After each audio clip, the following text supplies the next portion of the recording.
आपल्या शहरातील प्रत्येक घडामोडी, लेटेस्ट अपडेट पाहण्यासाठी आपल्या पब्लिक मीडिया चॅनलला लाईक, शेअर, सबस्क्राईब आणि फॉलो करायला विसरू नका। अंबरनाथ रेल्वे स्थानकावर एका सोनसाखळी चोराला पकडतानाचा थरार सीसीटीव्ही कॅमेऱ्यात कैद झालाय। या सोनसाखळी चोरानं अंबरनाथ रेल्वे स्थानकावर एका महाविद्यालयीन विद्यार्थिनीची सोनसाखळी हिसकावून तो फरार झाला होता। त्यानंतर पुन्हा एकदा दुसऱ्या दिवशी अंबरनाथ रेल्वे स्थानकावर तो सोनसाखळी चोरण्यासाठी आला होता। यावेळी रेल्वे पोलिसांनी सापळा रचला होता।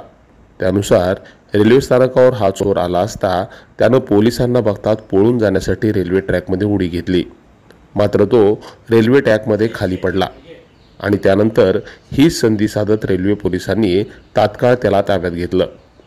मुकेश कोळी असं या सोनसाखळी चोराचं नाव आहे। आर्थिक टंचाईमुळे त्यांनी हे पाऊल उचलल्याचं त्यांनी पोलिसांना सांगितलं। दरम्यान त्याची रवानगी आता पोलीस कोठडीत झाली आहे। Public media bureau report.